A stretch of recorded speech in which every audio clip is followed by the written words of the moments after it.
No ar, Faixa Livre, rádio jornalismo de verdade, a informação de primeira qualidade, a interpretação e os comentários das notícias, entrevistas, o contraditório.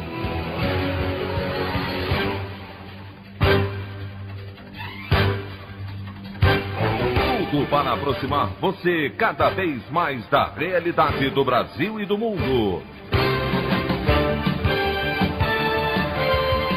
Apresentação: Anderson Gomes. Congresso avalia adiar eleições municipais deste ano sem estender mandatos, mantendo o pleito ainda em 2020.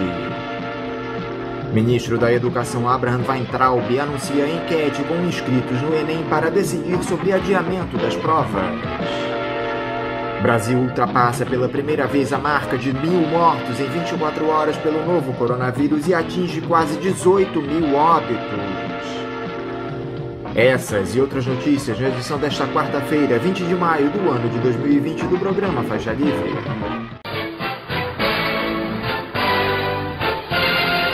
O comentário de Anderson Gomes.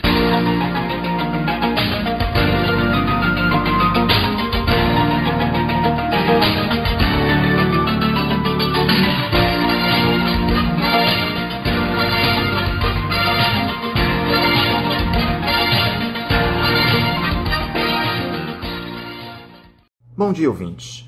O cenário de representatividade nas instituições do país, que já é grave, pode piorar ainda mais.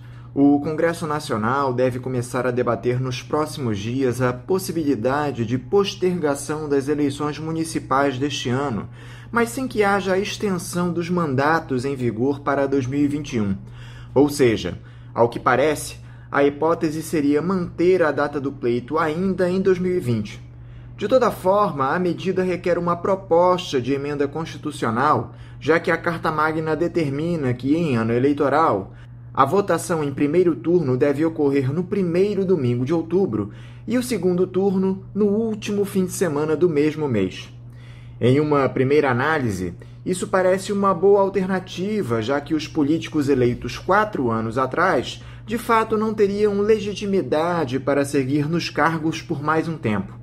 A grande questão é que, neste momento de excepcionalidade, as campanhas eleitorais, da forma como nós conhecemos, com convenções partidárias, reuniões, panfletagens e grandes mobilizações, estão inviabilizadas pelo advento do novo coronavírus. E, ao que tudo indica, essas regras de afastamento social não devem sofrer grandes alterações até o fim deste ano.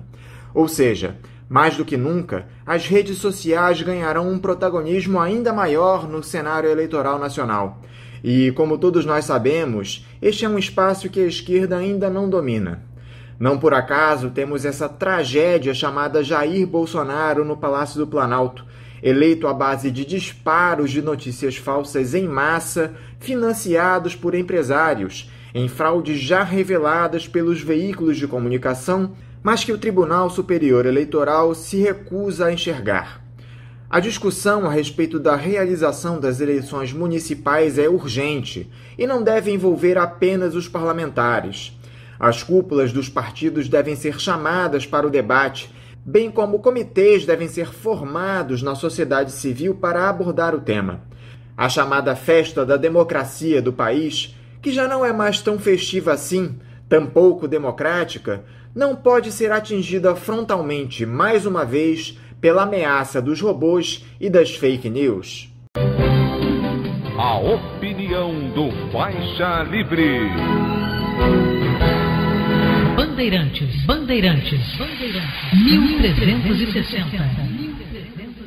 Estamos apresentando Faixa Livre. Fique em casa e defenda a educação, a saúde pública e a pesquisa brasileira. Seja solidário. A vida vale mais que os lucros. Uma campanha do ANDES, Sindicato Nacional dos Docentes das Instituições de Ensino Superior. Voltamos a apresentar Faixa Livre.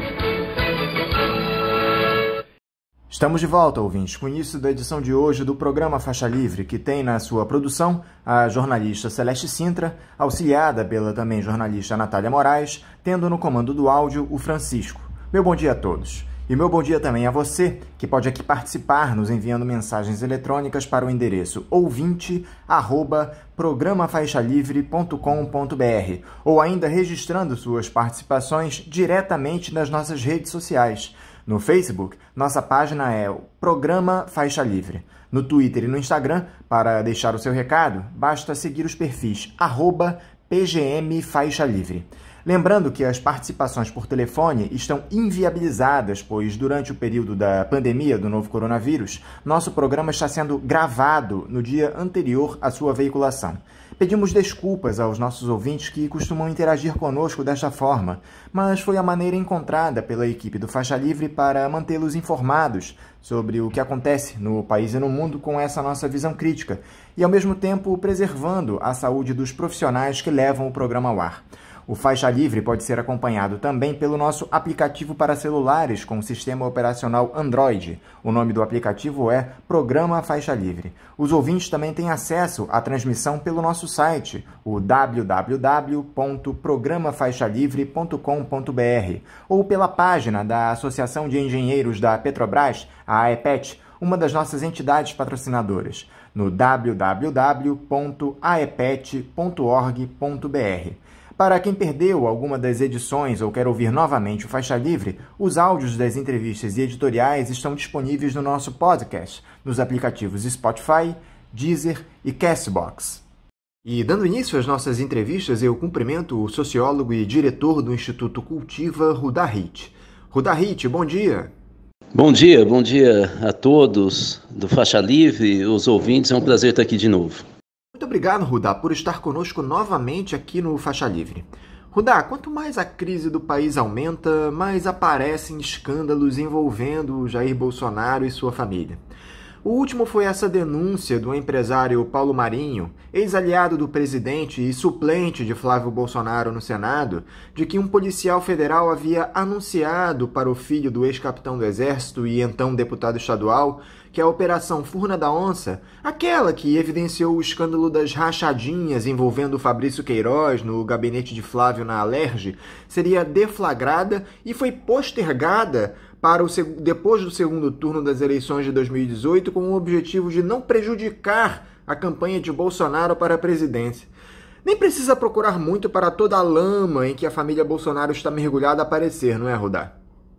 Sim, é exatamente isso, mas o que eu fico percebendo, o que eu percebo dessa conjuntura? Primeiro, pelo menos metade da população brasileira, se não mais, sabia que Bolsonaro tinha esses vínculos diretos ou indiretos, não vou fazer aqui um julgamento cabal, né, com as milícias.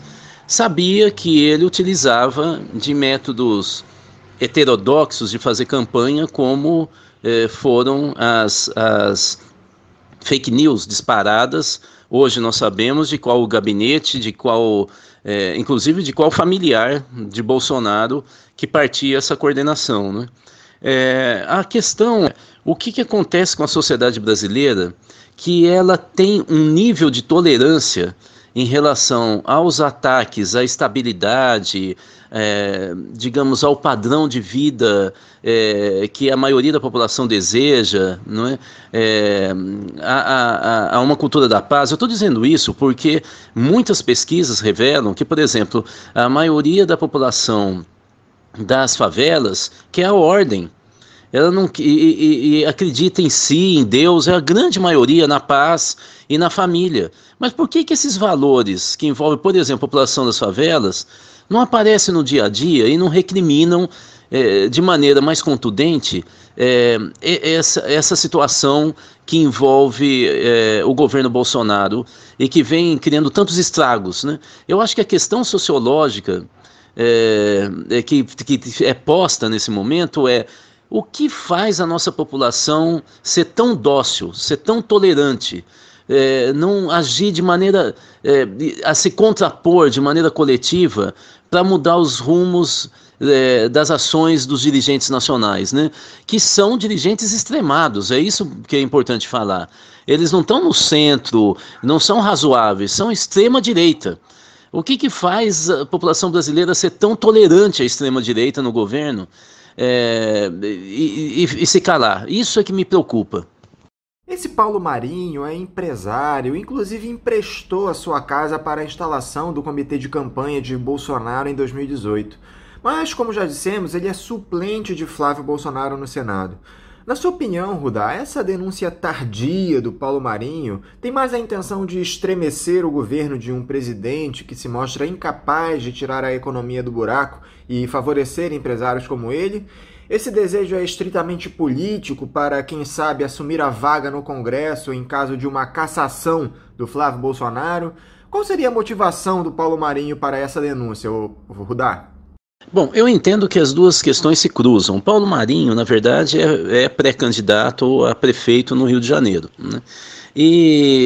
Mas também, como empresário, ele sabe que está havendo defecções amplas no empresariado. Agora um jornal da grande imprensa acabou de publicar uma matéria sobre como cada vez mais empresários da grande imprensa, do grande capital do país, né? Cada vez mais empresários estão absolutamente descontentes porque eles acreditam que a falta de condução em relação ao enfrentamento da crise econômica, mas principalmente da crise sanitária, né, da pandemia provocada pelo Covid-19, vai retardar a volta do consumo e do aquecimento do mercado, né? Lembrando que mais 70% das indústrias metalúrgicas do Brasil ou pararam ou diminuíram drasticamente a sua produção. Então, esse empresariado produtivo, não só rentista, embora parte do empresariado produtivo tenha, nos últimos tempos, investido cada vez mais justamente no mercado financeiro, mas essa parcela do empresariado, essa fração do empresariado produtivo do Brasil, ele começa a se desesperar com a falta de capacidade técnica. Então o Paulo Marinho, ele acaba, em função do projeto pessoal político dele, ele acaba navegando nessa água, ele surfa nessa onda que atrai, por exemplo, o segmento do qual ele faz parte. E a partir daí ele catapultaria, através do discurso anti-bolsonarista, uma parcela do eleitorado que de alguma maneira tem um pendor de centro-direita. Eu imagino que essa a estratégia político-eleitoral do Marinho. Eu tenho visto muitos analistas, Rudá, ainda exaltarem uma suposta irracionalidade nos discursos de Bolsonaro, algo que eu confesso já ter sustentado em outras ocasiões. No entanto, esse projeto bolsonarista, que conta com o apoio de aproximadamente 30% da população do país, está fundado justamente na desconstrução do país para a refundação em novas bases que passam longe do ideal democrático. Bom, em outras vezes aqui no Faixa Livre eu deixei explícita a minha leitura de que não há essa racionalidade toda. Eu acho que, principalmente, quem trabalha fazendo análise, ele tende a tentar perceber racionalidade em tudo, porque é assim que a mente de quem faz análise funciona. Ela olha para a realidade e tenta dar um ordenamento. Aliás, o Edward Palmer Thompson, que foi um historiador muito importante, ele já falava isso em relação ao historiador. Ele dizia assim: a realidade é sempre um caos. Quem dá uma certa ordem na interpretação da realidade é o historiador. O historiador escolhe, através da sua linha teórica, que acontecimentos ele encadeia para dar uma lógica. E aí ele cria uma tese, não é? Eu acho que o Bolsonaro é incapaz de governar. E por que eu digo isso? Basta olhar os 27 anos dele como deputado federal e perceber que ele nunca conseguiu elaborar um projeto estratégico. Ele sempre trabalhou na lógica do baixo clero. Ele é despreparado.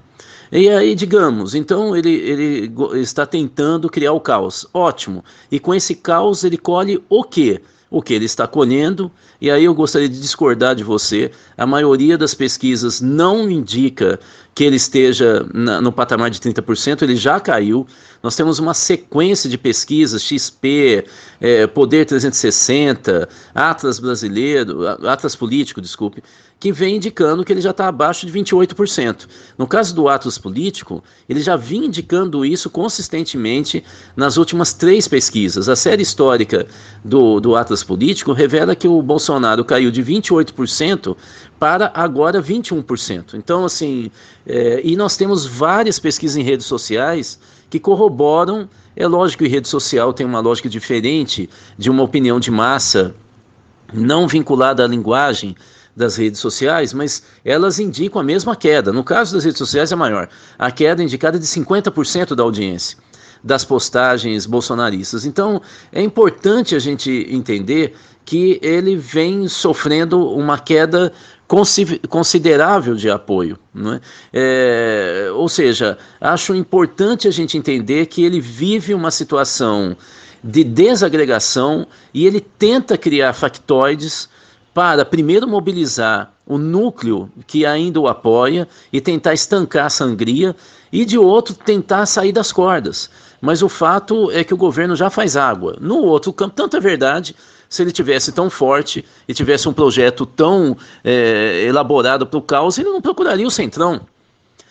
O azar dele é que as informações que nós temos de dentro do Congresso Nacional é que os acordos com o Centrão não vêm ganhando a qualidade, a quantidade, o peso político que ele gostaria de obter. Ele vem trabalhando e negociando com a franja do Centrão, de tal maneira que ele não conseguiria ter maioria como ele esperava. Então, vamos aguardar pela falta de capacidade, e mesmo dos militares. Os militares estão provando pela segunda vez que eles estão no poder, que eles não têm capacidade para governar o Brasil.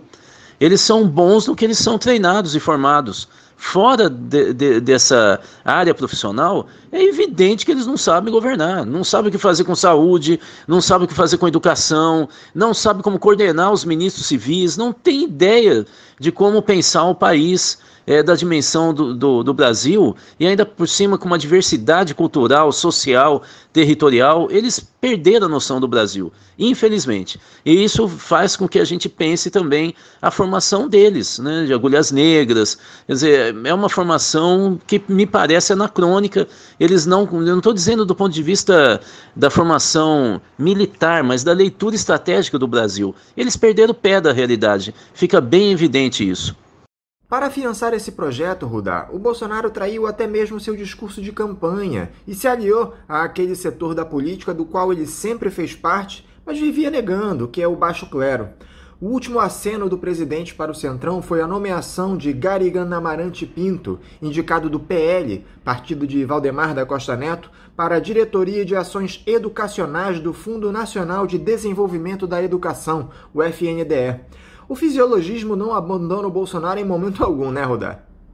Não abandonou. A verdade é que você vê que a tua pergunta agora, ela se alinha à minha resposta anterior. Bolsonaro não tem qualidade política e concepção estratégica. E os militares que poderiam estar emprestando essa qualidade para o Bolsonaro vêm revelando incapacidade de gestão.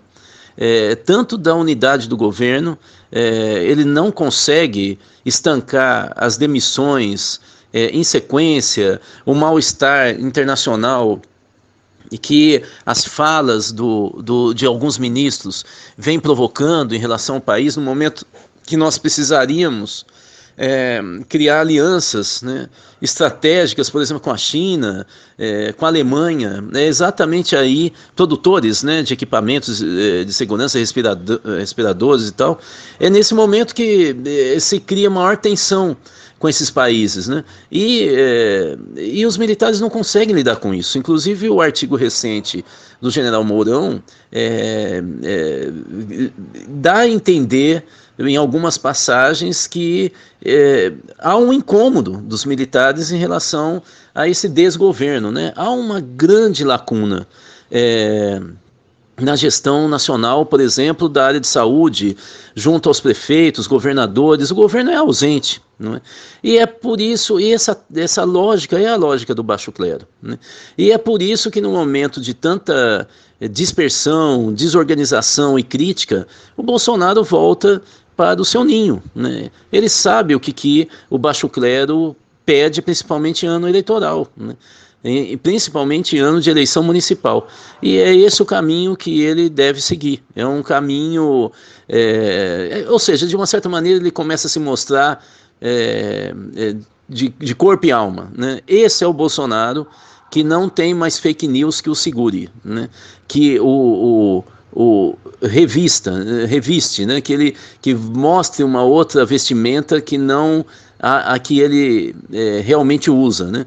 Agora nós vamos ver um político desesperado, e no desespero sempre se pensa menos e se comete mais erros. Veja o caso do pronunciamento que ele ia fazer nacional contra o isolamento, e ele decidiu em última hora não fazer, porque de fato ele não tem o que dizer.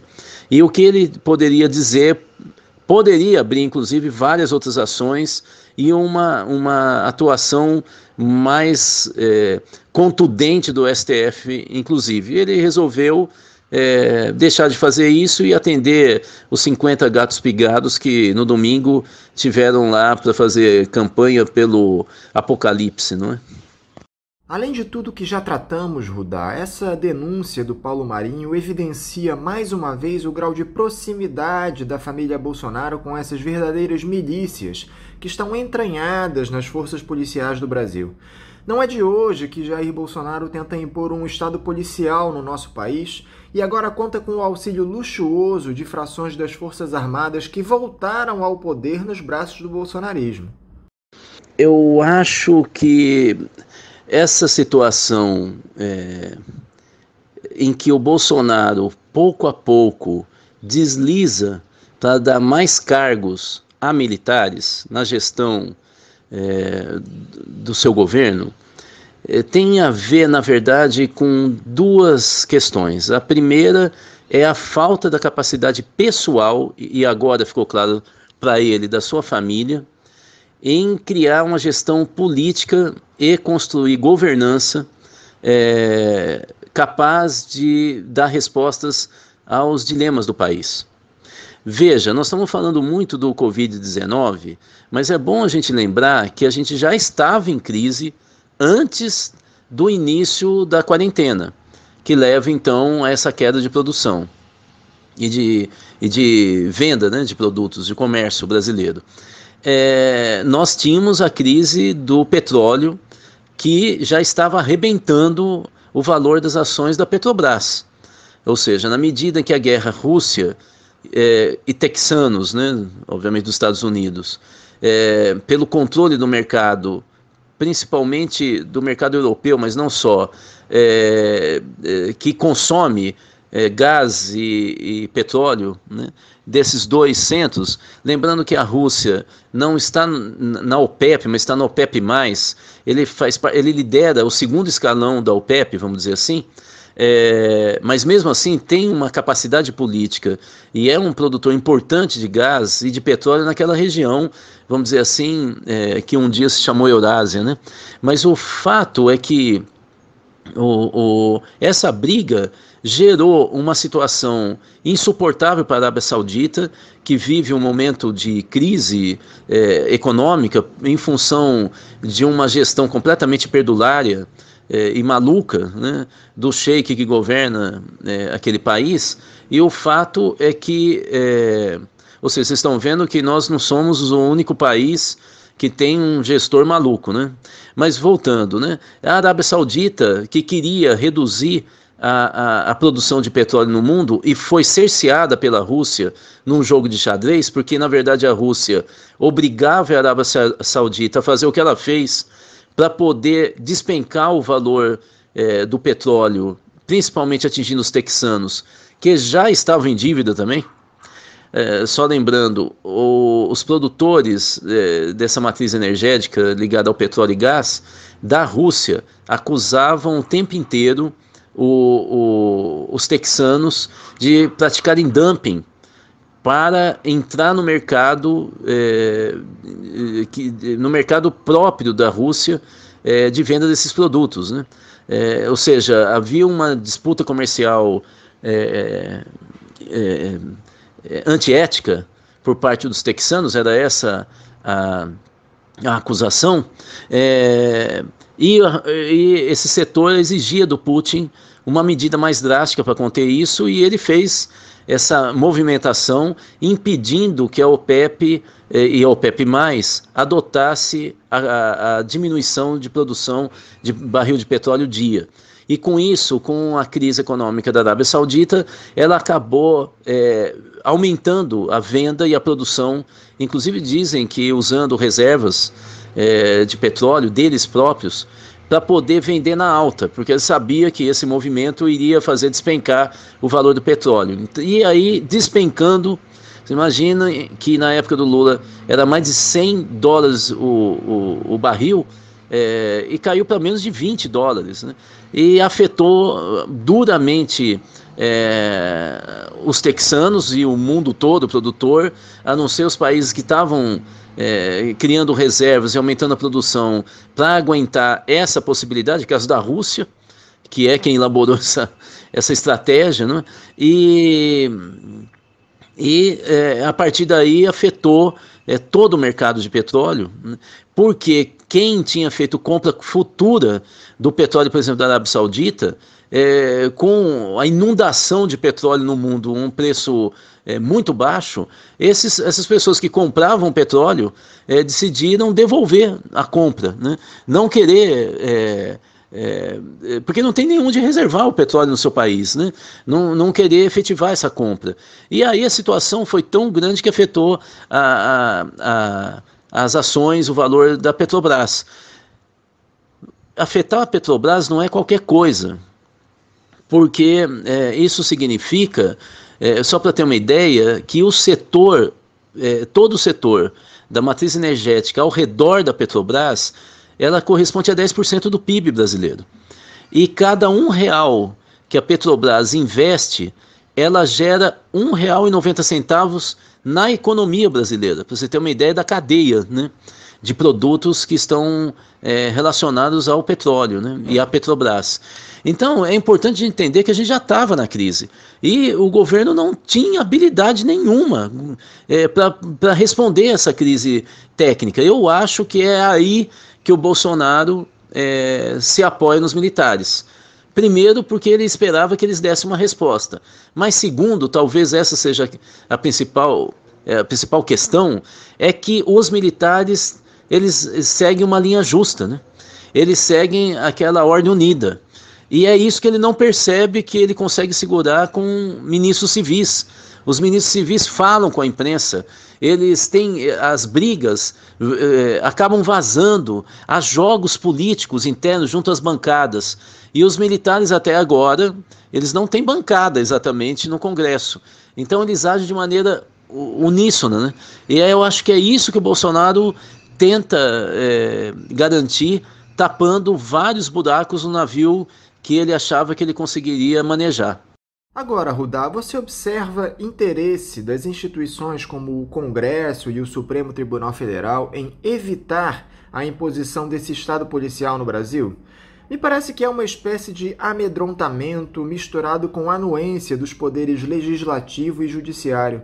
Está correta essa minha avaliação? Bom, primeiro, como eu disse, eu não acho que se caracterize um Estado policial, né? Porque um Estado policial é um Estado que ataca as liberdades individuais. Na verdade, é um Estado que rosna, né? Mas efetivamente, nós estamos fazendo essa entrevista aqui e está indo ao ar, né? Há uma tentativa de se coibir, de se humilhar os jornalistas, mas os jornalistas estão publicando o que as reportagens, as matérias, né? Nós temos eleição, né? Nós temos liberdade de ir e vir, só não temos mais por causa da crise sanitária, mas não de uma ação repressiva. Então, eu acho que nós temos que diferenciar o que é discurso, né, e o que é um pendor oratório e retórico autoritário ou fascista, da prática concreta, né? O Congresso funciona, os partidos políticos funcionam, então assim, não tem nenhum indício de fato, com exceção da cada vez maior participação dos militares no governo, de uma ação de militarização da sociedade. Existem blefes, bravatas, principalmente do Bolsonaro, né? Porque é o estilo dele, é um estilo de pouca elaboração teórica, digamos, de pouca sofisticação intelectual. É uma pessoa que esbraveja, né? Que fala o que ele falou de mulher, de negro, de quem namora. Imagina, ele vai fazer um pronunciamento público, nacional, e fala que o filho é um pegador. Esse é o estilo. E não tem nenhuma sofisticação estratégica, retórica. Fica evidente que ele falou de improviso, não há nenhuma estratégia. Eu não sei porque se procura tanto pelo em ovo, né? Não existe isso. Agora, com relação ao Congresso especificamente, acho que o Rodrigo Maia vem travando uma disputa com o Bolsonaro ou com os militares, 2 militares especificamente, liderados pelo Braga Neto, que estão tentando atrair o Centrão para o governo. Obviamente que o Rodrigo Maia é vinculado à Fiesp e à Firjan, e eles vêm atacando o Bolsonaro há tempos, porque ele quer criar uma alternativa na eleição de 2022, que é uma alternativa, segundo ele, de centro, na verdade de centro-direita, em que envolveria o nome dele, João Dória, Ciro Gomes, ele cita, e Luciano Huck, né? Ele já falou isso publicamente. E o Bolsonaro, ao contrário, quer, obviamente, a reeleição. Então, eles estão travando uma disputa surda, e até onde nós sabemos, eu já falei aqui numa outra questão que eu respondi agora, que parece que há um empate ou uma leve superioridade do Rodrigo Maia. Nesse sentido, o Rodrigo Maia não pode brincar muito, nem de um enfrentamento cabal em relação ao governo, nem de um afastamento mostrando timidez, pelo menos para o público interno dele, que é a base que ele controla em torno de 250 a 300 deputados federais, né? Nessa ampla coalizão que ele fez, envolvendo o que se chama hoje de Centrão, que é um nome muito generoso para o baixo clero e para partidos de direita ou fisiológicos, tradicionalmente fisiológicos, mas o Centrão é esse nome bonito que eles mesmos conseguiram cavar junto à imprensa, né? Mas o fato é que o Rodrigo Maia precisa administrar esse público com cuidado, porque o Bolsonaro está oferecendo cargo e dinheiro num período de eleição municipal, que é muito importante para os deputados federais, porque prefeito e vereador, em muitos casos, se tornam prefeitos vereadores, seus cabos eleitorais para a reeleição de deputado federal. Então, o Rodrigo Maia tem que oferecer algo distinto, mas tão poderoso quanto. E quem conhece o estilo do Rodrigo Maia, ele vai liberando as votações no plenário, vai colocando na agenda de votação como favor, como troca de favor, ao que os deputados vêm solicitando para ele, principalmente do baixo clero. Então é importante a gente entender, quando a gente está fazendo essa análise, que a briga significa que o outro lado tem que combinar com os russos, né?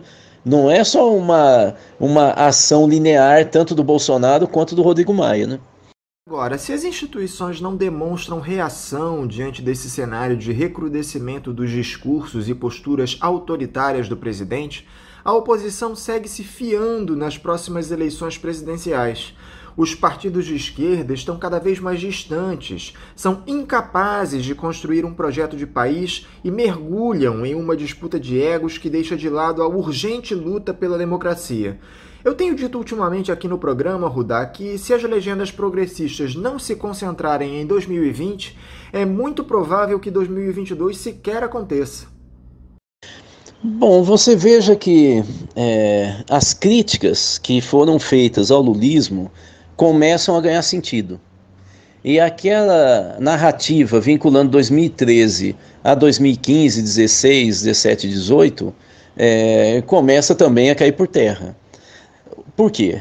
Porque as fragilidades da esquerda brasileira, a começar pelo lulismo, pela hegemonia lulista, que levou de roldão parte do PSB, o PCdoB, em algum momento o PDT também, e só não levou o PSOL da esquerda. Essa estratégia lulista do amplo republicanismo, de um governo ônibus, né, como dizia o Fernando Henrique Cardoso no passado sobre o PMDB, né, que ele chama de partido ônibus, onde cabem todos, né, de uma política equilibrista entre oferecer o máximo para o empresariado brasileiro e também, não era o máximo, mas algo para movimentos sociais e populações marginalizadas, segmentos sociais marginalizados no Brasil. Esse tipo de conduta, de não enfrentamento de valores conservadores, né, do afastamento e uma certa covardia de aumentar o controle social sobre as instâncias de Estado e política pública, né, isso tudo abriu espaço para a direita. E a esquerda desaprendeu a fazer, digamos, uma ação equilibrada entre o processo eleitoral, a atuação no processo eleitoral e institucional, no caso especificamente parlamentar, né, e uma ação, por outro lado, junto à sociedade, aos movimentos culturais, aos movimentos sociais. Isso que ocorria até a década de 90, já com a vitória do Lula, acabou. E a atuação de toda a esquerda brasileira, incluindo o PSOL, passou a ser cada vez mais atuação no campo institucional com característica parlamentar. O que é uma característica de atuação parlamentar? É sempre um discurso muito agressivo e virulento, com uma prática muito condescendente, porque parlamentar negocia tudo, inclusive a assinatura para suas demandas, seus projetos de lei e assim por diante. Então nós temos uma esquerda extremamente dócil, mas pior do que isso, despreparada para enfrentar essa conjuntura. Por quê? Porque a decorrência do Lula livre, não como campanha absolutamente legítima, mas como bandeira nacional, que diz pouco para a nação, a decorrência do Lula livre, quando o Lula é solto, foi Lula 2022. Isso gerou um racha dentro da esquerda, porque Ciro Gomes também tem essa pretensão de ser presidente da República, e o PSOL possivelmente também, o PCdoB talvez com Flávio Dino. O que aconteceu foi que essa projeção de 2022, que é um discurso natural de uma esquerda que só pensa o campo institucional e a disputa eleitoral, acabou contaminando completamente a esquerda. Pior, o discurso parlamentar de elaboração de projetos de lei diminuiu a capilaridade e a discussão com a base social e com a base política. Veja só, PSB, PDT, PCdoB, PT e PSOL, juntos, eles governam 1.100 municípios, um quinto dos municípios brasileiros. E juntos possuem 11 mil vereadores, um quinto dos vereadores do país. É um exército. Você vê a esquerda orientando seus vereadores e prefeitos? Não vê. Vou te dar um exemplo. O prefeito de Teófilo Otoni é do PT, Daniel Sucupira, o município com o maior número de habitantes governados pelo PT em Minas Gerais, e ele abriu o comércio e vem implantando ou anunciando a implantação de ensino à distância, sendo que todas as lideranças da área de educação e saúde petistas da linha de frente são contra as duas políticas dele. Isso revela como a esquerda, no caso o PT, mas não só, tem uma dificuldade imensa de coordenar as ações na sua base territorial, inclusive com seus prefeitos e vereadores. Esse era um momento para criar comitês de orientação e protocolos de gestão interterritoriais, através de mesorregiões. Isso é um momento importantíssimo para dar orientação para a população, para dar orientação para o secretário de saúde, para saber o que faz para transportar uma cidade de 5 mil habitantes. 22% dos municípios brasileiros têm menos de 5 mil habitantes. Esse pessoal não tem atendimento médico especializado para quem contrair Covid-19. Ele tem que levar esse paciente para um hospital regional. Qual é o protocolo que ele deve seguir? Ele tem que fazer barreira sanitária na cidade dele, ou nas cidades da região. Como orientar a população do que ela tem que fazer, qual é o risco, para onde que nós estamos indo. Quem é que vai dizer que a última projeção dos Estados Unidos é que o Brasil vai ter 90 mil mortos pela Covid? E nós não chegamos nem a 20 mil, portanto não chegamos nem na metade dessa crise. E essa projeção de 90 mil mortos se projeta para agosto. Então você veja que nós vamos ter uma escalada de mortes se essa projeção estiver correta agora em junho e julho. A esquerda tem que agir aí. Nós temos redes de solidariedade fantásticas no Brasil, envolvendo sindicatos, igrejas, ONGs. Veja o caso da organização CUFA, Central Única de Favelas. Ela está criando 5 mil centros de distribuição de alimentos. Elas conseguiram criar uma estrutura tão pujante, inclusive com tecnologia, com aplicativos para celular, para receber recursos diretamente, que eles estão agora, eles supriram a demanda dos moradores de favela por alimento. E 80% dos moradores de favela, segundo pesquisa patrocinada pela CUFA, já sentiram queda de receita. E só tinham, quando foi feita a pesquisa 2 semanas, 10 dias de estoque de alimento. E foi por isso que eles se mobilizaram do jeito que mobilizaram, criaram um movimento para atender as mães de favelas. Genial, super bem estruturado. E a altura de um país que é a 8ª economia do mundo, como é o Brasil. A CUFA está à altura. Nós temos agora um movimento que vai ser iniciado no sábado que vem agora, do 10+10, que são 10 milhões de jovens que vão fazer gincanas através da sua tribo de roqueiro, punk, torcedor do Corinthians, do Flamengo, o que for. Eles vão fazer, ou então que tem algum ídolo, como a Anitta, como o Felipe Neto, o que for, eles vão formar tribos no Brasil inteiro, ou representando territórios, para disputar entre si quem consegue atrair mais pessoas no Brasil, do seu círculo, para doar e comprar ticket alimentação eletrônico.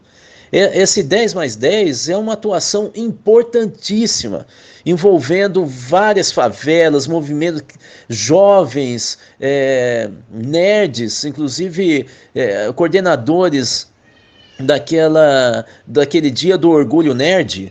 Eles estão totalmente envolvidos nisso também, a CUFA está envolvida. Então você vê que a sociedade civil está se organizando e está dentro das suas condições, criando soluções para a crise, para a saída da crise, ou para o enfrentamento da crise. Onde está a esquerda? Soltando notinha ou fazendo uma campanha pelo impeachment virtual. E as pessoas morrendo. As pessoas morrendo. Por que age desse jeito? Porque é uma esquerda parlamentar. Porque é uma esquerda que perdeu os vínculos com o dia a dia dos pobres, dos trabalhadores, daqueles que sempre foram marginalizados. Esse é o grande problema da gente. É curioso, Rudá, que esses partidos de esquerda, que têm um histórico recente de profundo pragmatismo, se encastelam em uma moralidade de fachada e privilegiam projetos próprios de poder. Você enxerga a possibilidade de uma reviravolta nesse cenário da esquerda do país? Não vejo reviravolta a curto prazo. Eu venho conversando com muitos dirigentes desses partidos de esquerda que eu citei, não só os partidos, mas eu vou me focar aqui, presidentes nacionais, dirigentes históricos desses partidos, e eu sinto uma espécie de empate interno, né? uma letargia.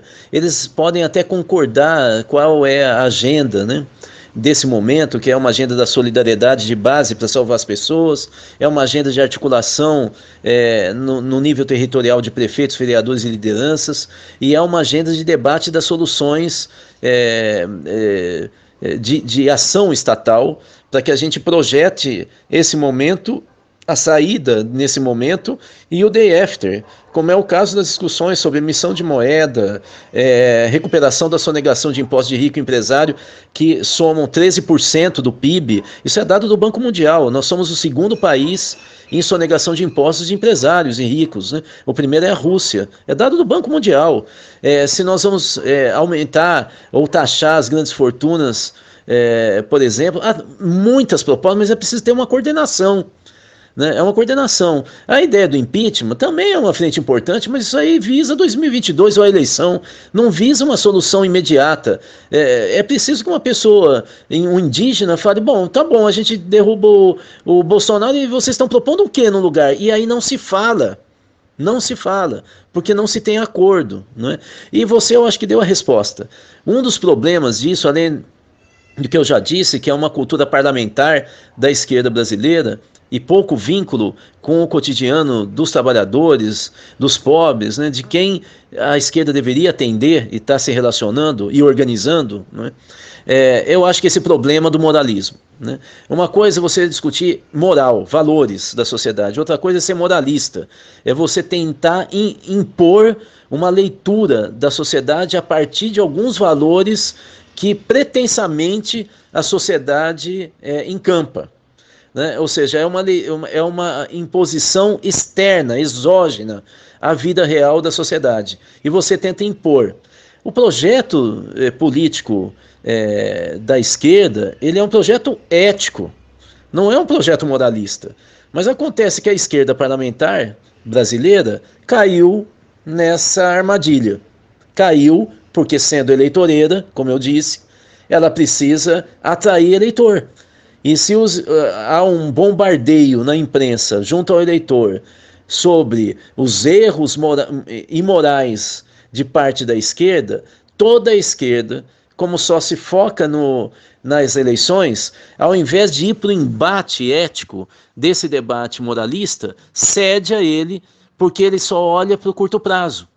E aí ele ganha em cima desse discurso, e esse discurso moralista acaba prendendo os governos e as gestões da esquerda. E nós criamos com isso um ciclo vicioso que nunca termina e faz com que a esquerda cada vez mais vá para a direita. De tal maneira que o projeto do PT, pelo menos na eleição passada, nacional, era um projeto social liberal e o do PSOL era social-democrata. Ou seja, é perceptível que pouco a pouco a esquerda brasileira caminha cada vez mais para a direita.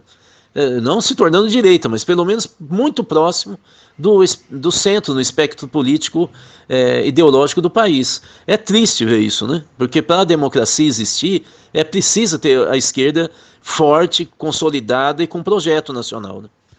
Para encerrar, Rudá, é possível crer em uma mudança no país diante do que está posto?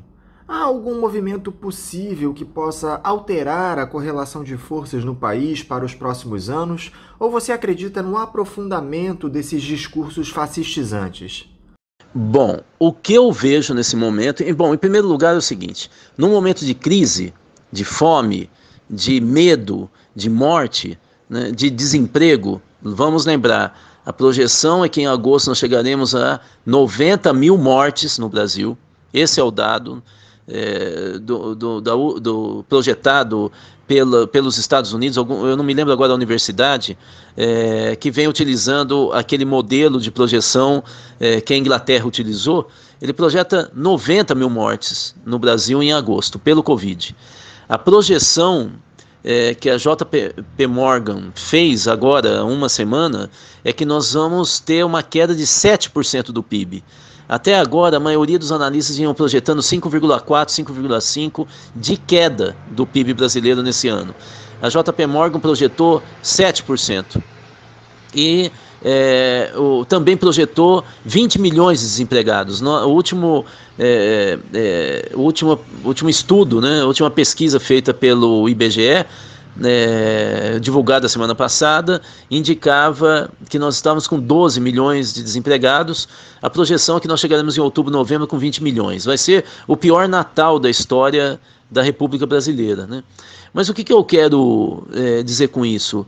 Que o foco nesse momento é a solidariedade, não as discussões gerais, porque aí, de novo, vai ser um discurso desvinculado do dia a dia da população brasileira e vai ser novamente vanguardista. A discussão geral estratégica tem que estar ligada nesse momento à solidariedade. E o que eu estou sentindo é, de fato, uma mudança importante nas ações sociais de muitos agrupamentos territoriais focados na solidariedade. Eu venho acompanhando e discutindo, procurando estar nesse movimento de articulação de movimentos de doação de sindicatos de trabalhadores. Nós temos ações de comerciários abrindo suas sedes para acolher a população de rua, dando alimento e apoio, inclusive apoio na área de saúde.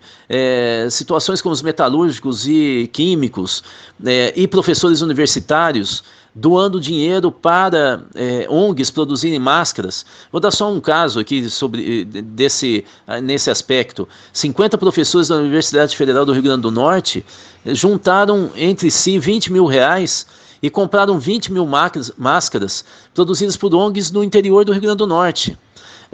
Portanto, a um custo de R$1, que as ONGs também se comprometeram a baixar o valor, né, da produção de máscaras. Nós temos ações de sindicatos de professores distribuindo cesta básica para professores designados ou aqueles temporários que tinham contrato de trabalho e com a suspensão de aulas suspendeu o contrato. Em alguns estados ainda não suspendeu, mas ameaçam demissão em massa. Esses sindicatos estão distribuindo cesta básica na periferia para as famílias desses professores. Então nós temos ações, a CUFA, eu já falei, importantíssimas, né, do mundo sindical, todas desarticuladas, mas são ações solidárias. Nas periferias das grandes cidades, eu venho acompanhando, você tem associações de moradores recebendo cestas básicas e distribuindo para as famílias e aumenta. Eu venho conversando aqui em Belo Horizonte, onde eu moro, com pessoas e associações de moradores que vêm distribuindo, né? Eu venho tentando participar dessa articulação e eles vêm dizendo, olha, naquela rua tal, que até a semana passada era um desempregado, nessa semana são 4. Né? Então, assim, toda ação política de renovação passa pela ação solidária. Isso tem que ficar claro, para que inclusive a esquerda tenha pé, os setores democráticos tenham um pé na realidade. E pare de ficar pensando que política é só ação parlamentar, espetacular, que aparece no Jornal Nacional, que aparece no Fantástico. É preciso ter uma visão mais ampla, estratégica do que é o país, o que é o Brasil. Eu vejo a mesma movimentação para a solidariedade entre os jovens. Vocês viram a entrevista no Roda Viva na Cultura do Felipe Neto, como ele está fazendo uma travessia para primeiro se aproximar da discussão sobre política. E como ele começa a perceber que esse governo que nós temos é de extrema direita, que ele denominou de fascista, com coragem, em rede nacional. Ele tem 35 milhões de seguidores nas redes sociais. A Anitta, a cantora, está fazendo o mesmo caminho. Talvez um pouquinho mais lento, porque ela tem, pelo visto, e eu não estou fazendo nenhuma crítica a ela, pelo contrário, acho muito bonito a sinceridade dela. Ela nas redes sociais está falando o que é poder, qual a diferença do judiciário com o executivo, o governo. Ela está colocando nas redes sociais. Ela tem milhões de seguidores e os seguidores estão vendo ela fazer um esforço para entender a política. A esquerda não percebeu isso e os setores democráticos também ainda não. Que está vendo, as pessoas estão muito comovidas, assustadas, e estão ajudando os mais necessitados. E isso é um ato político, porque ele está no campo da ética. E, portanto, ele mobiliza e muda as pessoas por dentro. Elas passam de novo a ser humanistas, a não fazer chacota de quem luta por direito, a não menosprezar quem diz que apanhou, né, que sofre violência. Né? Esse foi o discurso completamente doentio do bolsonarismo, da extrema-direita no Brasil, nos últimos 2, 3 anos. Né? Na verdade, ele vem de 2015 em diante, ele cai em 2017, quando tem a maior greve geral da história do país, e ele volta depois da eleição do Bolsonaro. Mas esse período todo que destruiu, vamos dizer assim, os valores que nós acreditávamos ser os valores brasileiros, né? Um povo acolhedor, um povo sofrido, mas um povo também com muito humor, né? Veja o carnaval, né? Nós ficamos um país triste, não é? Um país sombrio, né? Um país violento, do ódio. Isso está começando a mudar entre a juventude.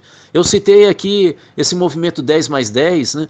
É bom que as pessoas acompanhem o que está acontecendo. Tem um movimento também de um jovem da periferia que criou um movimento Gaviões. Eu agora me faltou o nome, né? Mas é alguma coisa com gaviões, né? Que é formar lideranças e formar jovens com essa visão de gavião, né? De olhar de cima e ser solidário. É preciso que a gente veja aí uma possibilidade de mudança a partir dos valores e de uma concepção ética da política. E a partir daí nós podemos dar outros saltos. Não adianta a gente achar um atalho depois de tanto tempo de hibernação do debate político no Brasil, em que a gente tinha quase um monólogo na ofensiva e sem reação de quem é democrata, quem é humanista, quem é de esquerda.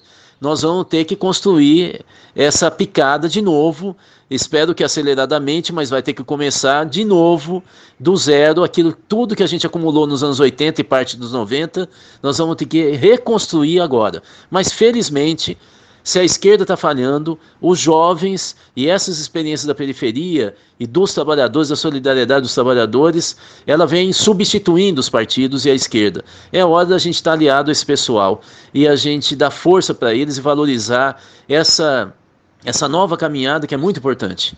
Rudahit, muito obrigado por conversar conosco aqui no Faixa Livre mais uma vez. Eu te agradeço, desejo a você um bom dia e um forte abraço. Eu que agradeço, é sempre um prazer estar com vocês, com Paulo, o Passarinho, com a Celeste, com todos vocês da equipe.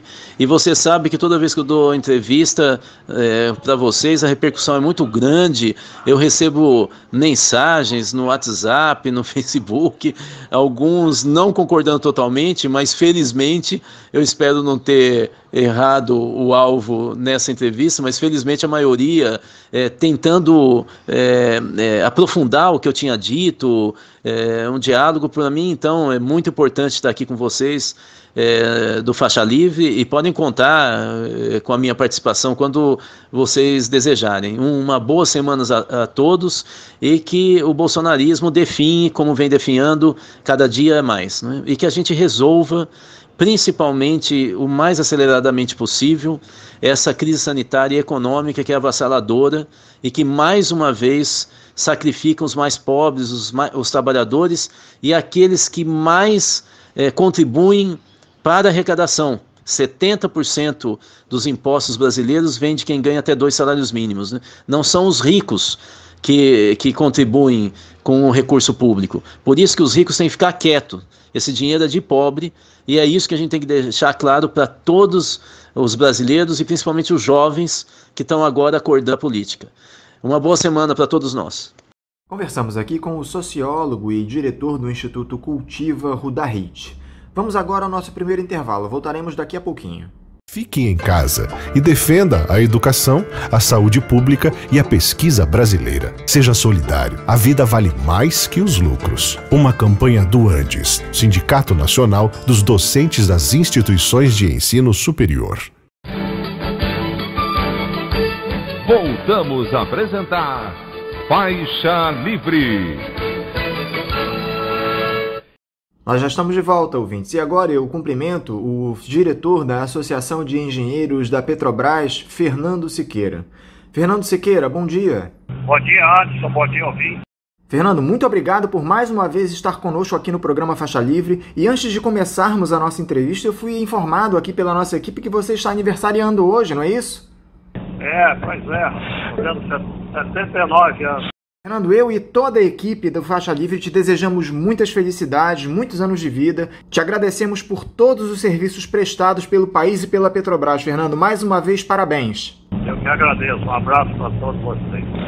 Fernando, a Petrobras publicou na última semana os resultados financeiros da companhia para o primeiro trimestre de 2020, com um prejuízo de 48 bilhões e 500 milhões de reais, o maior em um primeiro trimestre da história da empresa. Só que a EPET já denunciou a falácia que está contida nesse discurso da diretoria da estatal, liderada pelo Roberto Castello Branco. Eu gostaria, Fernando, que você explicasse em detalhes aqui para os nossos ouvintes essa mentira que os dirigentes entreguistas da Petrobras tentam impelir à população, que envolve esses impairments registrados nos resultados já do primeiro trimestre. Isso é uma manipulação grosseira contábil para gerar um prejuízo e enfraquecer a Petrobras perante a opinião pública e levar em frente o objetivo do governo Bolsonaro, através do Castelo Branco, de privatizar a Petrobras. Na verdade, a Petrobras teve um lucro operacional bruto de 31 bilhões. Foi melhor esse ano do que em 2019. Só que eles fizeram como você falou, um impairment, que é uma desvalorização de ativos em função do preço do petróleo estar baixo. E consideraram como premissa $25 por barril, como se isso fosse ficar permanentemente.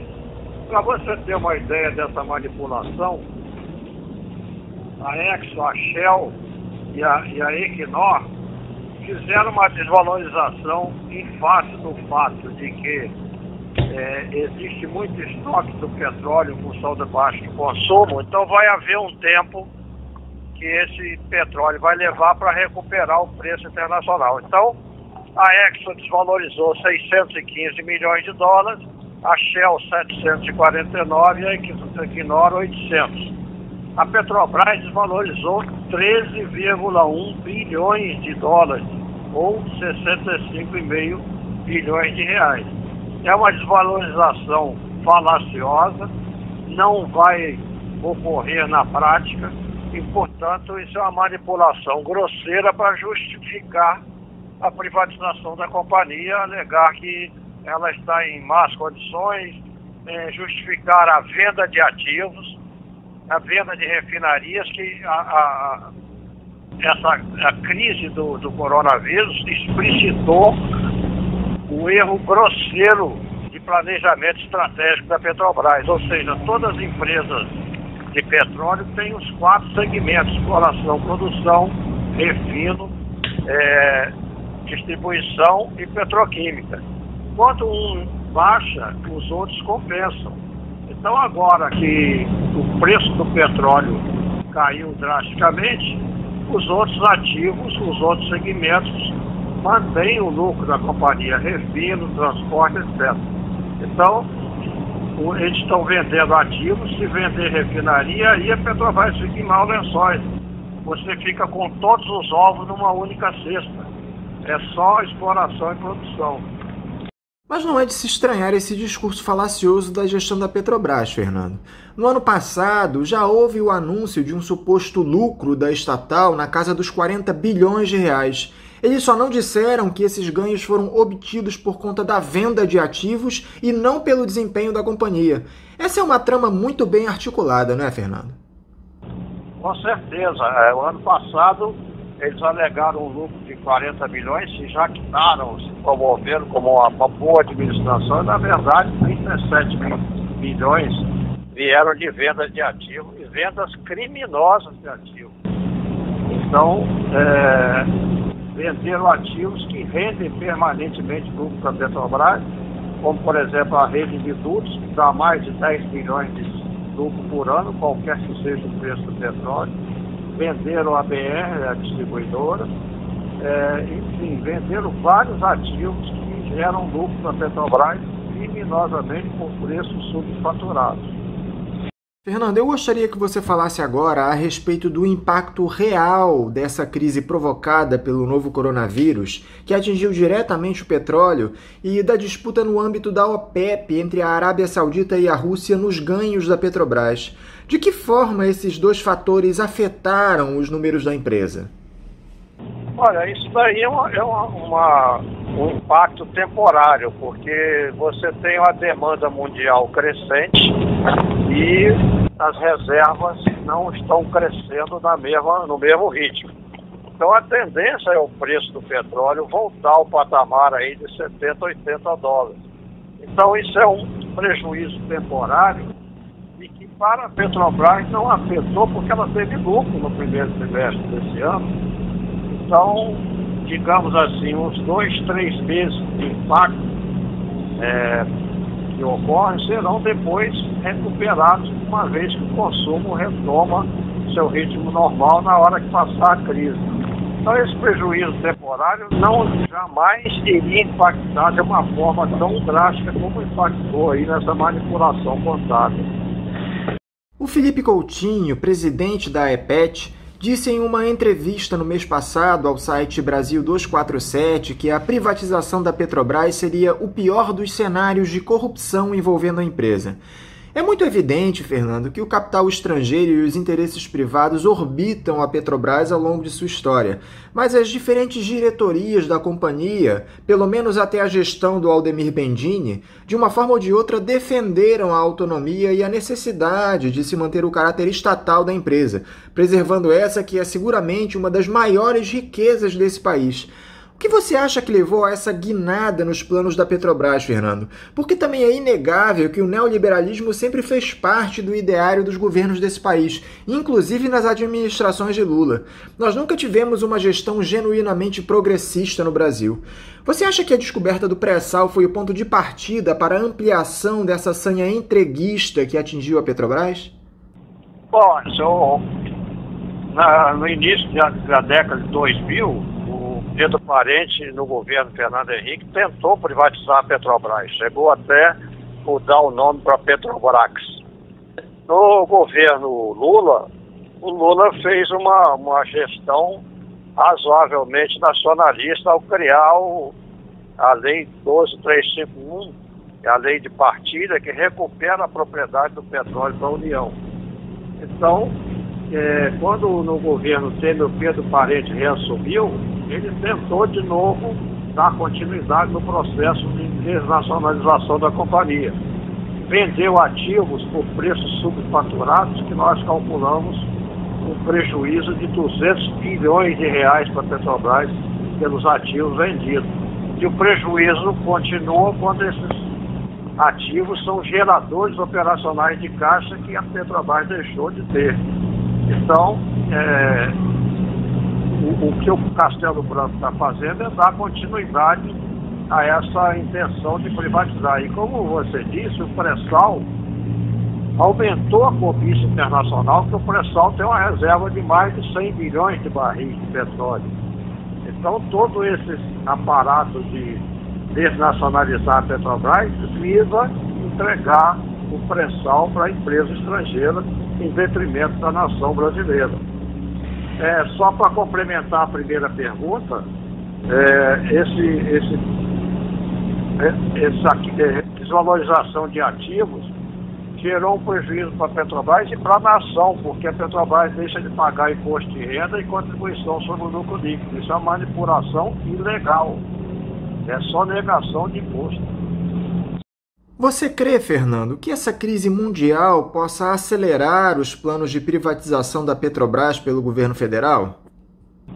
A intenção do governo federal vem, como eu falei, desde o governo Fernando Henrique, né? Passou pelo governo Temer, que fez uns 5 ou 6 atos aí, decretos inclusive, isentando empresas estrangeiras de imposto na ordem de 1 trilhão de reais. Então, essa cobiça sobre a Petrobras é de longo tempo, e o pré-sal incrementou isso, né? Como eu te falei, uma reserva de 100 bilhões de barris que as empresas estrangeiras privadas têm uma necessidade enorme, estão perdendo reserva, tem menos de 5% da reserva mundiais, e o pré-sal seria um incremento muito grande para salvá-las de uma hecatombe aí por falta de reserva. Então aumentou drasticamente a cobiça sobre o pré-sal, sem dúvida. Agora, Fernando, como é que você vê o mercado de petróleo depois que essa pandemia do novo coronavírus passar? Parece que já há muita gente revendo as formas de utilizar a energia, muita gente usando energias renováveis. Há uma mudança na forma de vida de muitas pessoas. Você acha que isso de alguma forma pode atingir o mercado de petróleo? Infelizmente não, o petróleo ainda vai ser fundamental. Hoje você tem em torno de 58% da matriz energética mundial advinda do petróleo. Então, por exemplo, o pessoal fala, não, vai ter o carro elétrico, mas A matriz energética mundial, repetindo, né? 58% é petróleo, óleo e gás, e o 27% carvão. Então, 86% aproximadamente de participação na matriz energética mundial são esses combustíveis poluentes, não renováveis, mas o fato é que você não vai ter um deslocamento do petróleo tão cedo. Eu tenho dito, por exemplo, o carro elétrico vai usar eletricidade e na matriz energética mundial a eletricidade renovável e não poluente é em torno de 15%. Então 85% vem de petróleo, vem de carvão. Para você gerar energia elétrica, você vai usar esses combustíveis, que, portanto, não vai ser um alívio, infelizmente, né, porque petróleo, carvão são poluentes, mas infelizmente não vai ter alívio em curto prazo. Você vai ser dependente do petróleo, o mundo vai ser dependente do petróleo ainda porque não tem um substituto à altura, né, tão estrategicamente importante. Para encerrar, Fernando, dá para ver alguma luz no fim do túnel nessa situação?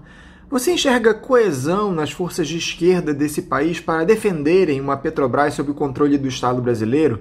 Dá para confiar na esquerda, Fernando? A esquerda está meio apavorada, né? Mas tem um dado positivo aí, é que o governo Bolsonaro está mostrando quão perniciosa é essa direita nazista radical que está aqui no Brasil.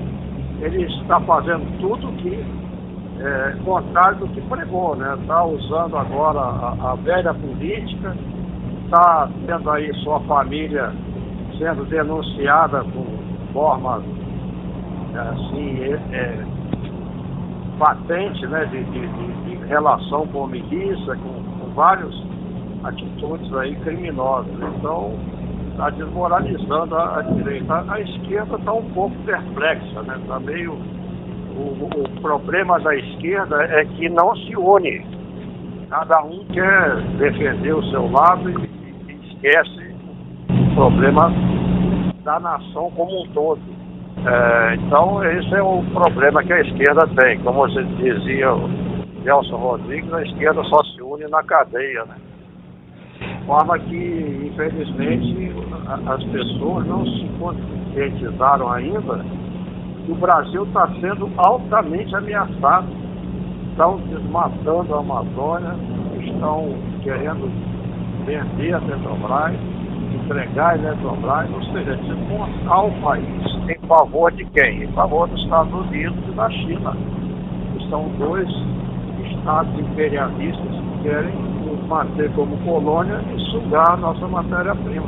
Então o povo brasileiro tem que parar de brigar por coisas pequenas, por benefícios próprios, e se unir para defender essa nação que é o país mais rico e mais viável do planeta. Nós temos minerais estratégicos, nós temos biodiversidade, nós temos um clima fantástico, portanto temos tudo para ser um país de vanguarda, de primeiro mundo, mais viável do planeta. Estamos nessa situação de colônia subdesenvolvida. Fernando Siqueira, muito obrigado por conversar conosco aqui no Faixa Livre novamente. Eu desejo a você um bom dia e deixo o meu abraço. Um abraço grande para você e para os ouvintes. Conversamos aqui com o Fernando Siqueira, ele é diretor da Associação de Engenheiros da Petrobras, a AEPET. Vamos agora a mais um intervalo, daqui a pouco estaremos de volta. Fique em casa e defenda a educação, a saúde pública e a pesquisa brasileira. Seja solidário. A vida vale mais que os lucros. Uma campanha do Andes, Sindicato Nacional dos Docentes das Instituições de Ensino Superior. Voltamos a apresentar Faixa Livre. Estamos de volta, ouvintes, e agora eu saúdo o advogado constitucionalista e professor de Direito Público da Universidade Federal Rural do Rio de Janeiro, Bernardo Campinho. Bernardo Campinho, bom dia. Bom dia, Anderson. Bom dia, equipe do programa Faixa Livre. Mais uma vez, bom dia aos ouvintes também. Mais uma vez é um prazer estar aqui com vocês nesse programa com os melhores debates do rádio fluminense. E mandar um abraço aí para toda a equipe, Paulo, Cid, Celeste, e estou à disposição para as perguntas aí de vocês. Muito obrigado, Bernardo, por mais uma vez se dispor a conversar conosco aqui no Faixa Livre. Bernardo, nós temos conversado repetidas vezes aqui no programa nos últimos tempos a respeito da necessidade urgente de afastamento do presidente Jair Bolsonaro e das suas atitudes que se configurariam como crimes de responsabilidade passíveis da abertura de um processo de impeachment. Como este é um juízo político e não jurídico, essa possibilidade está praticamente descartada, já que o presidente da Câmara, Rodrigo Maia, está aliado ao presidente, pelo menos por enquanto. A outra possibilidade de saída do Bolsonaro do cargo seria a sua renúncia, algo fora de questão. Só que a semana passada, Bernardo, o jurista Pedro Serrano defendeu a tese de que essas posturas negacionistas do Bolsonaro em relação à Covid-19 poderiam representar também o cometimento de crime comum, já que em situações de emergência como essa, o chefe de Estado estaria sujeito a cumprir as ordens das autoridades sanitárias em prol da saúde da população. Para o caso de crime comum, aí sim o julgamento se daria pelo Supremo Tribunal Federal. Você concorda com essa tese, Bernardo? O Bolsonaro teria cometido crime comum diante deste cenário e poderia ser afastado da presidência caso os ministros do STF o considerem culpado? Anderson, essa é uma pergunta muito interessante, porque algumas vezes eu já tinha abordado isso em conversas anteriores nossas, mas me parece que hoje a principal via para um eventual afastamento do presidente Jair Bolsonaro viria por força de uma denúncia por crime comum, ok? Só que isso já foi tentado algumas vezes. Deputados de oposição de esquerda fizeram, em alguns casos, representações, notícia-crime à Procuradoria-Geral da República ou diretamente ao próprio Supremo Tribunal Federal, mencionando que as participações do presidente em eventos abertos com,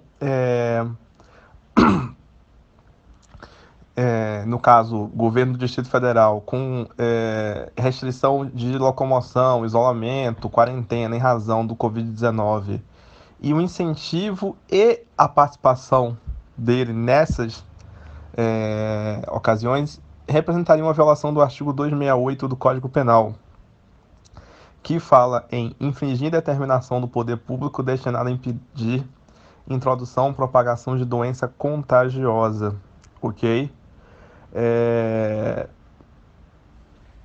Acontece que todas as vezes que isso foi apresentado, o Procurador-Geral da República, Augusto Aras, aliado dele, ou mesmo os subprocuradores gerais que analisaram a notícia-crime ou o Supremo, acabaram arquivando essas notícias de crime, ok?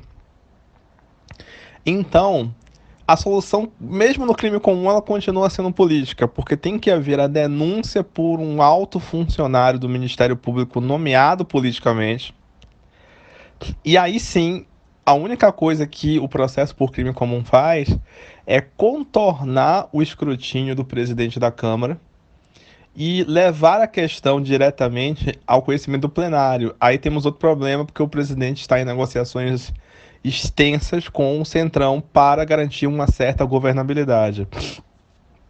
Então, a denúncia por crime comum, ela corre no Supremo Tribunal Federal, mas tem que haver uma autorização na Câmara dos Deputados para que o processo prossiga. O ex-presidente Michel Temer sofreu 2 denúncias criminais nesse sentido. Me parece que houve uma terceira no final do mandato, que não chegou a tempo a ser enviada à Câmara, porque ele deixou de ser presidente, foi enviado à primeira instância. E ele chegou a ser preso preventivamente por uma delas, por determinação do juiz federal aqui do Rio, Marcelo Bretas. Mas politicamente a Câmara dos Deputados resolveu, por maioria simples, na primeira votação e por uma minoria qualificada de 250 votos, o suficiente para ser acima de 1/3 do mais de 1/3 que eram necessários para que o presidente não fosse denunciado, Nós vimos também que, mesmo assim, os humores da política, mesmo num processo criminal, acabam influenciando. Então, sim, existe essa possibilidade. Já se tentou essa estrada antes. Há também uma discussão em torno do inquérito que corre em razão dos fatos narrados pelo ex-ministro Sérgio Moro, turbinados pelas recentes declarações do suplente de senador Paulo Marinho. Mas ali ainda existe uma investigação em curso, que pode ou não resultar numa denúncia. E se houver a denúncia, o Supremo, antes de receber ou analisar a denúncia, precisa requerer essa autorização da Câmara dos Deputados, que dificilmente vai se concretizar em razão das tratativas que o presidente tem constituído com o Centrão para formar uma governabilidade mínima. No caso de um julgamento do Bolsonaro por cometimento de crime comum, Bernardo, eu gostaria que você explicasse para os nossos ouvintes como se daria esse rito. Ele teria de ser afastado do cargo durante o decorrer do processo? Anderson, vamos sintetizar aqui o rito para os nossos ouvintes. O artigo 86 da Constituição diz que, admitida a acusação contra o presidente da República por 2/3 da Câmara dos Deputados, será ele submetido a julgamento perante o Supremo Tribunal Federal nas infrações penais comuns ou perante o Senado Federal nos crimes de responsabilidade. Tá? Então, qual o primeiro passo? A realização de uma investigação policial no âmbito do Supremo Tribunal Federal, ela é conduzida por um ministro do STF, e as suas conclusões, caso haja um indiciamento, ou seja, caso o delegado responsável entenda existir indícios mínimos de autoria e materialidade, são enviadas ao Procurador-Geral da República. Cabe a ele oferecer ou não denúncia, ou seja, iniciar uma ação penal contra o presidente da República, e se assim o fizer, ele o fará perante o Supremo Tribunal Federal. Todo juiz, quando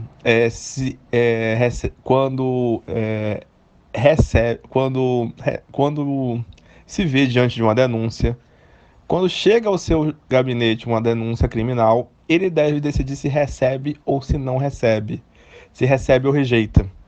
Ele tem que analisar se existem ou não elementos suficientes, aquilo que os autores processualistas penais chamam de justa causa. Tá?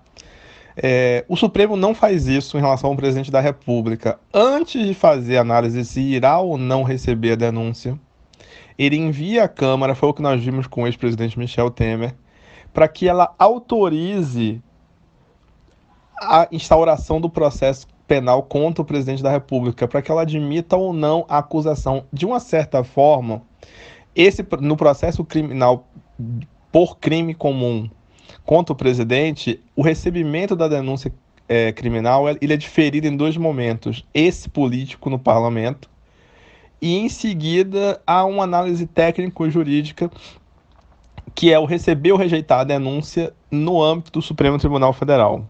Ok? Por que eu estou fazendo essa distinção? Porque o parágrafo 1º do artigo 86 diz que o presidente só é suspenso de suas funções se a denúncia for recebida, denúncia ou queixa-crime, que pode ser também crime de ação penal privada, ou seja, um crime que a própria vítima tem que ajuizar a ação, o que a gente chama de queixa-crime. Tá?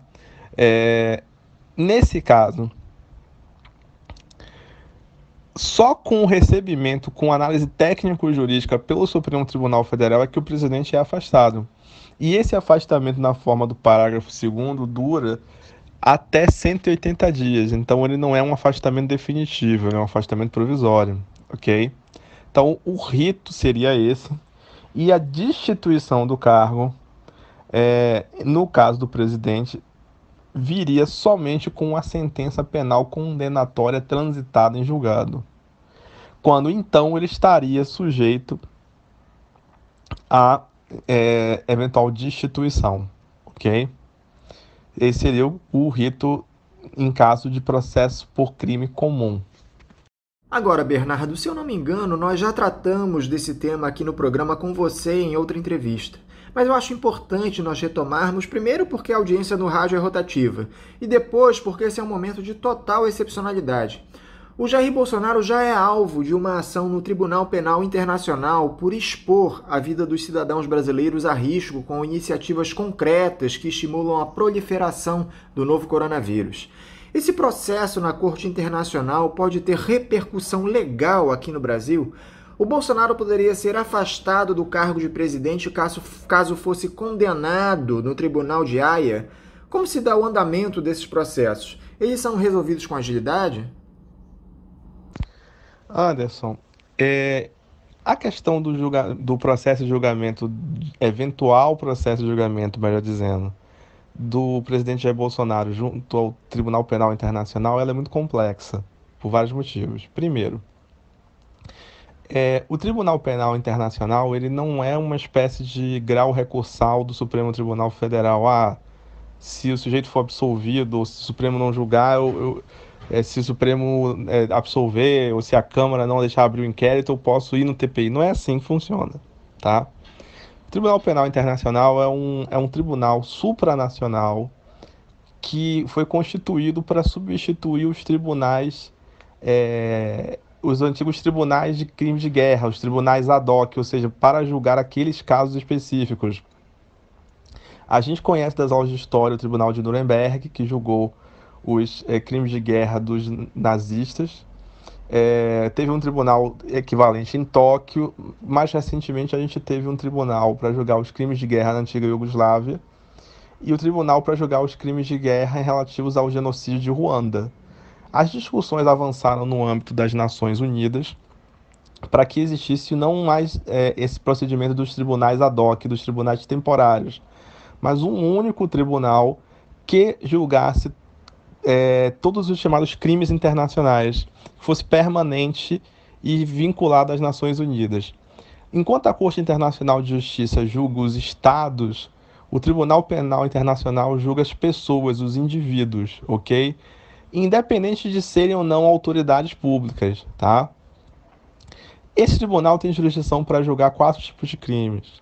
Crimes de agressão, que ainda serão definidos em um outro tratado internacional, crimes de guerra, crimes contra a humanidade, que seriam os crimes contra os direitos humanos, e crimes de genocídio. Ele funciona em Haia, na Holanda, o Tratado Constitutivo do Tribunal Penal Internacional foi internalizado pelo Brasil em 2002, pelo Decreto 4388, de 25 de setembro de 2002, e existe previsão na Constituição reconhecendo a jurisdição do Tribunal Penal Internacional, artigo 5º, parágrafo 4º da Constituição. Mas não é tão simples se acessar o tribunal, vamos dizer assim, porque é uma questão complexa. O tribunal não está acima da jurisdição brasileira. Elas são jurisdições complementares. De uma certa forma, a Constituição torna o Tribunal Penal Internacional parte do sistema judicial brasileiro. É como se um juiz estivesse julgando no Brasil, mas não é um juiz brasileiro, é um tribunal no exterior ao qual o Brasil reconhece jurisdição e autoridade das suas decisões. Eu não tenho acompanhado todos os desdobramentos internacionais contra os atos do presidente Jair Bolsonaro, mas eu sei que em dezembro de 2019 um grupo de juristas noticiou à Procuradoria do Tribunal potenciais crimes de genocídio e contra a humanidade do presidente Jair Bolsonaro por atos relativos à violação de direitos das populações indígenas, tá?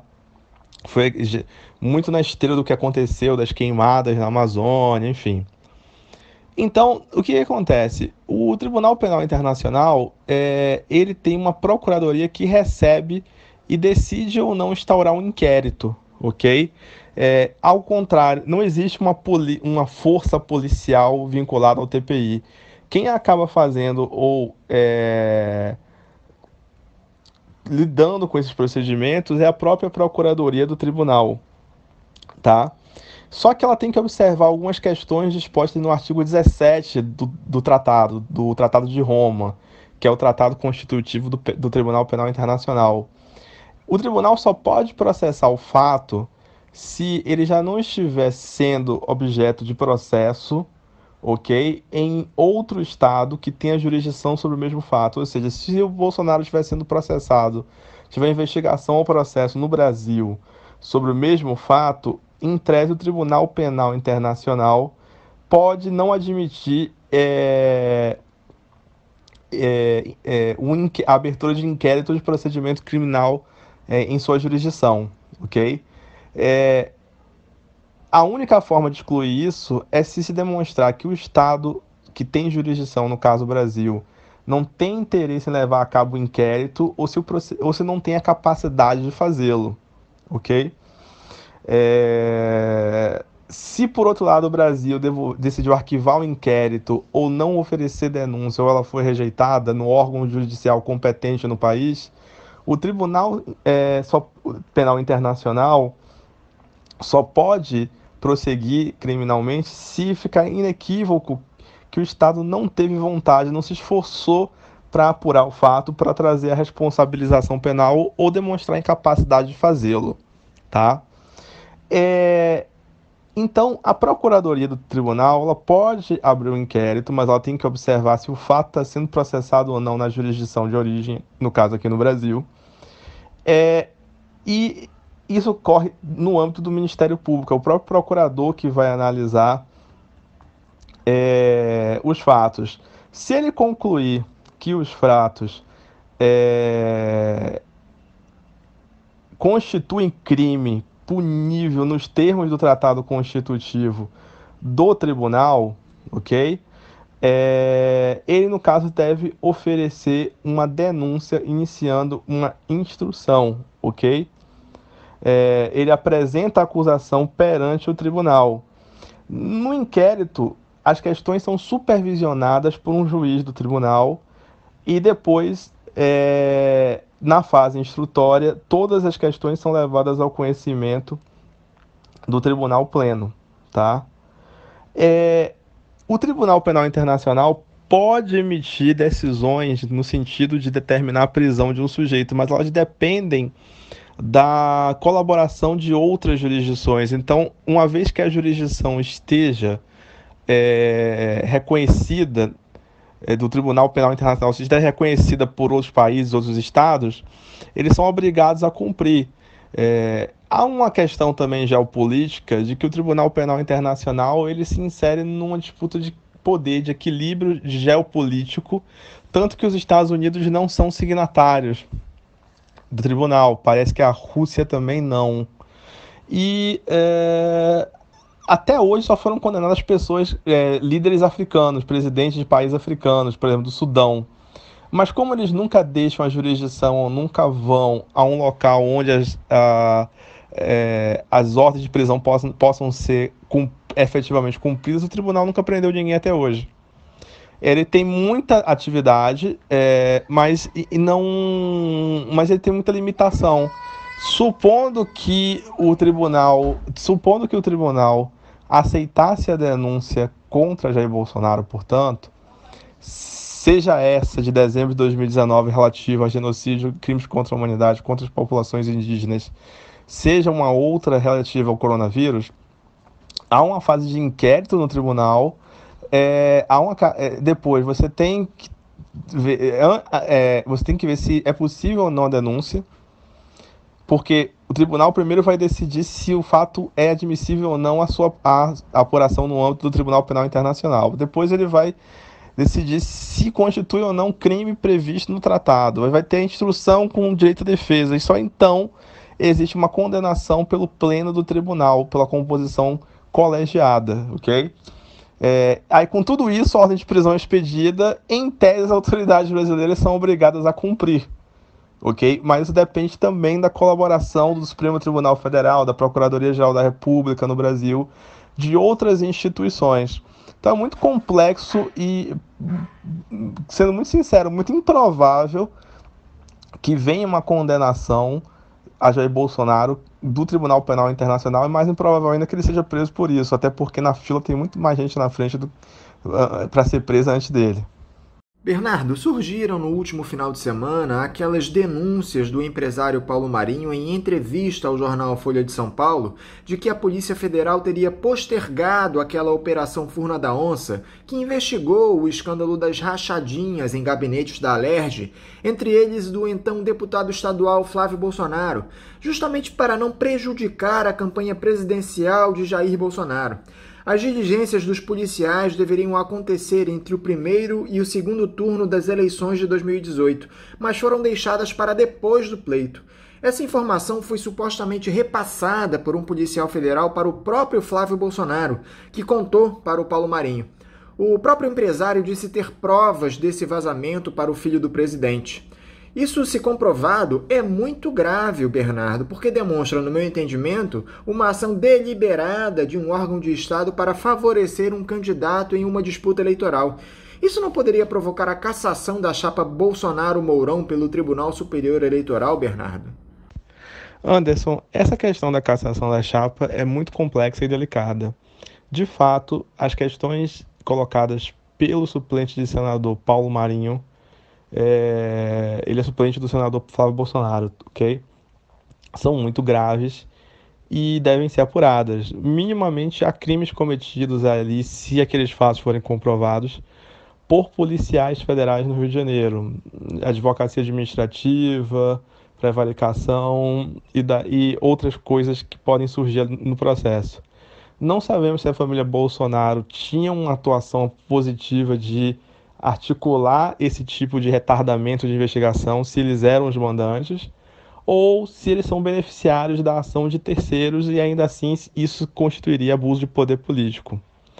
Os fatos vão ser incorporados ao inquérito do STF sobre as declarações do ex-ministro Sérgio Moro no dia que pediu demissão, sobre os fatos ali narrados, enfim, está apurando a possibilidade de corrupção, enfim, da interferência do presidente junto à Polícia Federal ter uma repercussão criminal, que é esse inquérito sobre a regência do ministro do STF, Celso de Mello, tá? Mas eu tenho que ser muito correto também apontar que no direito eleitoral você tem prazos para impugnar o registro eleitoral ou o resultado das eleições, ok? Se o fato que implica em abuso de poder político, econômico, fraude ocorre durante as eleições, nós estamos falando aí do momento do registro até a proclamação dos resultados finais, você pode ter uma investigação judicial eleitoral, mas ela tem que começar até a data da diplomação, que é quando você recebe um documento que certifica que você foi eleito para aquele cargo eletivo. O PT, o Partido dos Trabalhadores, ajuizou 4 ações nesse sentido já no período correto, para apurar fake news, impulsionamento digital ilícito, uma série de fatos que, segundo o PT naquele momento, já caracterizavam abuso de poder político e econômico em favor de Jair Bolsonaro, ok? Quando se ultrapassa a diplomação, você tem mais 15 dias para ajuizar uma ação de impugnação de mandato eletivo prevista na Constituição. As duas, no caso do presidente da República, vão correr no Tribunal Superior Eleitoral, ok? Depois da diplomação e depois desses 15 dias, que é o prazo após a diplomação, não é mais possível você ajuizar uma nova ação pedindo a cassação, ainda que por fatos supervenientes. O que você pode fazer é editar uma investigação em curso já instaurada no momento correto. Então, foi isso que o PT fez. O PT aditou, ou seja, ele complementou, ampliou a investigação que já corria no TSE desde outubro de 2018, e há precedente para isso, aconteceu naquela famosa ação de cassação da chapa Dilma Temer. Fatos da Lava Jato e depoimentos, documentos foram incorporados no processo conforme as investigações iam evoluindo. E aí, curiosamente, depois, no julgamento final, o ministro Gilmar Mendes entendeu que essas provas foram indevidamente agregadas ao processo, tá? E o que o PT preferiu fazer foi isso, juntar uma investigação já existente. O tribunal é livre para apreciar fatos públicos e notórios, para formar o seu convencimento. Mas, assim, primeiro nós estamos ainda na fase das denúncias, das declarações. É preciso que surjam as provas e que, ao menos, procedimentos criminais mais robustos corroborem as declarações que hoje foram feitas que têm sido feitas pelo senhor Paulo Marinho, ok? Se isso vai levar à cassação da chapa inteira, não sabemos. Junto com o conjunto da obra que já existia em outubro de 2018, não é nada desprezível. Mas é preciso também alertar o público que isso não torna automaticamente o segundo colocado, no caso Fernando Haddad, candidato eleito. A cassação da chapa levaria à convocação de novas eleições até 31 de dezembro de 2021, eleições diretas pelo restante do mandato. E depois disso, até 31 de dezembro, até 31 de dezembro deste ano, de 2020. São eleições diretas e do ano que vem, de 1º de janeiro do ano que vem até o final do mandato presidencial, seriam eleições indiretas no Congresso. Caso o TSE entenda que houve fraude no pleito por conta desse episódio, teria de ser realizada uma nova eleição presidencial? O segundo colocado em 2018, no caso Fernando Haddad, poderia ser considerado o vencedor do pleito e assumiria a presidência? Ou todas essas hipóteses que estamos levantando são apenas sonhos de uma noite de verão, Bernardo? Anderson, acho que seria mais propício falar no nosso caso agora, amanhã, mas de uma noite de outono, né? Mas, como eu pontuei na fala anterior, houve uma alteração, houve um tempo em que a legislação eleitoral permitia que se nomeasse o segundo colocado, o segundo colocado do pleito, mas em 2015 a legislação eleitoral foi alterada e agora a anulação das eleições necessariamente leva a um novo pleito. Então não há nenhuma hipótese de Fernando Haddad assumir a presidência da República em razão de uma eventual ação julgada procedente para cassar a chapa Bolsonaro-Mourão no TSE. Lembrando que as ações em curso são todas de outubro de 2018. E o PT, que é o partido responsável pelas ações, aditou as ações com os fatos relatados por Paulo Marinho e outros fatos supervenientes. Mas as ações que serão julgadas já foram ajuizadas antes do término do pleito ou no período até a diplomação, ok? Então, se todo esse processo, o que eu acho muito improvável, levar à cassação da chapa, porque nisso ainda teríamos que colocar um recurso ao Supremo Tribunal Federal, neste caso nós teremos eleições diretas até 31 de dezembro deste ano, indiretas pelos 2 anos subsequentes.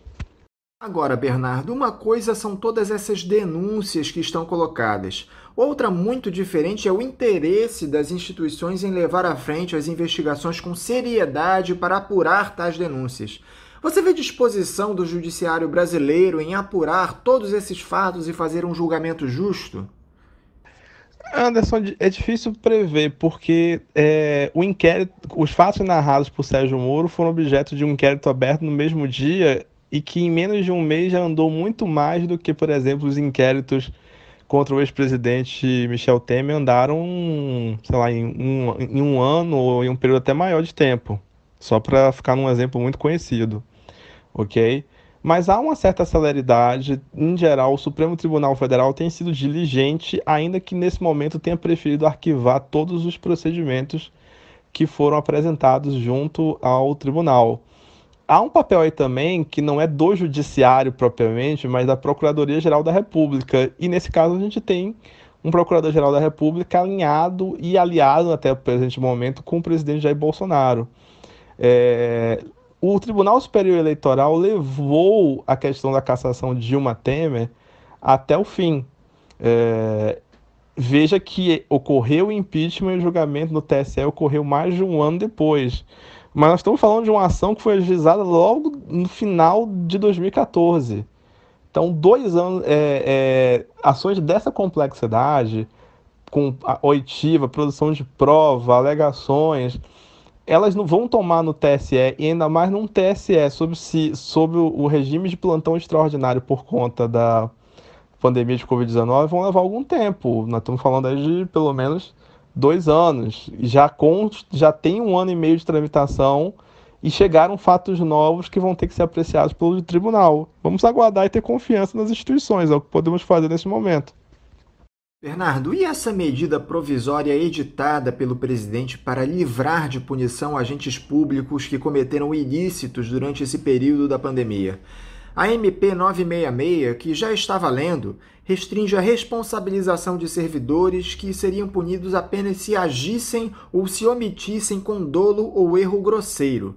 Alguns partidos políticos, especialmente a Rede, já entraram com uma ação no STF questionando a legalidade da medida. Uma série de juristas, inclusive ministros da Suprema Corte, destacaram a inconstitucionalidade dessa MP, que poderia proteger o próprio presidente da República de uma ação por improbidade administrativa. Eu gostaria da sua opinião, Bernardo, a respeito desse tema. Anderson, essa MP, a 966, ela é completamente inconstitucional. Ela viola o artigo 37 da Constituição da República, que trata a responsabilidade civil objetiva do Estado, e prescreve o direito de ação de regresso pela responsabilidade individual dos seus agentes em razão